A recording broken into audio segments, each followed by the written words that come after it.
সবার জীবনে কিন্তু কম বেশি হলেও দুঃখ রয়েছে। কেউ কিন্তু প্রকৃতভাবে সবসময় কিন্তু সুখী থাকেন না। উপরে কিন্তু যারা সবসময় হাসি খুশি দেখায় তারা কিন্তু ভিতরে কিন্তু অনেক বেশি কষ্ট পায়, কিন্তু তারা কিন্তু সবসময় উপরে খুশি থাকে। সো হ্যালো এভরিওয়ান, আসসালামু আলাইকুম, welcome back to my new another blog video. আশা করি সবাই অনেক বেশি ভালো আছেন। তো প্রতিদিনের মতো আবারও ডেইলি ব্লগ ভিডিও শেয়ার করছি। আর এই তো অসুস্থতার এই সময়গুলো খুব খারাপ ভাবে দিন পার করছে, মানে শুয়ে বসে দিনগুলো পার করছি, ভালো লাগে না কোনো কিছু। তার উপরেই তো আল্লাহ একটু আমাদেরকে স্বস্তি দিয়েছে, প্রচন্ড গরমের দাবাদহের মধ্যে একটু বৃষ্টি দিয়েছে, বৃষ্টির মধ্যে একটু স্বস্তি পাচ্ছি, একটু নিঃশ্বাস নেওয়া যাচ্ছে। এত পরিমাণে গরম গেল কয়দিনে, এই গরমটা কিন্তু অসহ্যকর একটা গরম ছিল। আর এই তো আম্মু কিন্তু দেখি দুপুরের জন্য কিন্তু মুরগির গোস্ত রান্না করছে, আর মাংসটা কিন্তু রান্না করে নেওয়া শেষ প্রায়। আর এই তো দেখতে পাচ্ছেন এখানে আমি সন্ধ্যার সময় কিন্তু বার্গার বানাবো, এর জন্য আম্মু কিন্তু বার্গার বান নিয়ে এসেছে। এখানে কিন্তু 4টা নিয়ে এসেছিল, তো আমি কিন্তু একটা অলরেডি কিন্তু কেটে ফেলেছি, সেটা শেয়ার করা হয়েছিল না। এই তো কেটে ফেলেছি একটা, দেখতে পাচ্ছেন। আর ওইদিকে কিন্তু 3টা ছিল,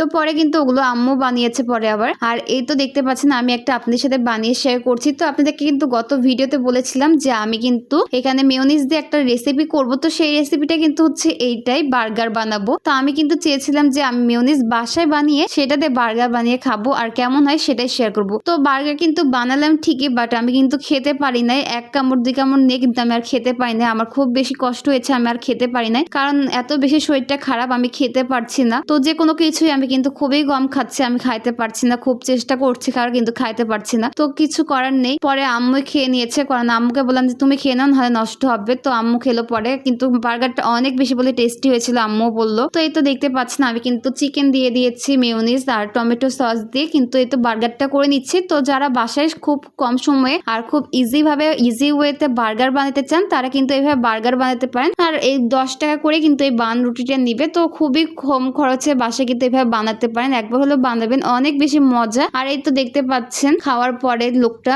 আর এই তো অনেক বেশি মজা হয়েছিল। তারপরে কিন্তু এদিকে আম্মু আবার জাম্বুরা মাখালো, তো জাম্বুরা কিন্তু আমার অনেক বেশি পছন্দের। তো এই তো টক জাতীয় একটু ফল, এটা একটু খাইলাম। তো এটা খাওয়ার পরেও বেশি খেতে পারি না, আর খুবই কম খেলাম। আর এই তো দেখতে পাচ্ছেন এখন জাম্বুরা খাওয়া হবে, তো এই বছরের প্রথম ফল জাম্বুরা খেলাম। তো এই তো আম্মু কিন্তু নিজের হাতে মাখিয়ে নিল, আর এখানে কিন্তু সব ধরনের ঝাল, চিনি, মশলা যা কিছু লাগে সব দিয়েছে। আর এই তো দেখতে পাচ্ছেন খুবই সুন্দর একটা ড্রেস, এই ড্রেসটা কিন্তু আমার পেজ মোনা ফ্যাশনের। তো যারা যারা নিতে চান অবশ্যই আমার পেজে ইনবক্স করবেন মোনা ফ্যাশনের। তো আমি কিন্তু পেজের লিঙ্কটা ডেসক্রিপশনে দিয়ে দিব, যারা যারা ইনবক্স করতে চান, অর্ডার করতে চান, তারা ইনবক্স করে ফেলবেন। তো ইনবক্স করে কিন্তু ডিটেলস জানতে চাইলে, দাম জানতে চাইলে অবশ্যই ইনবক্স করবেন। আর আমার পেজে অবশ্যই সবাই দেখে আসবেন, অনেক ধরনের ড্রেস ওখানে পাবেন আপনারা ইনশাল্লাহ। তো অসুস্থ থাকার জন্য কিন্তু আমি বেশি ড্রেস আনতে পারছি না, ইনশাল্লাহ খুব সুন নিয়ে আসবো। তো এখানে ভিডিওটা শেষ করছি, আল্লাহ হাফেজ, আসসালামু আলাইকুম।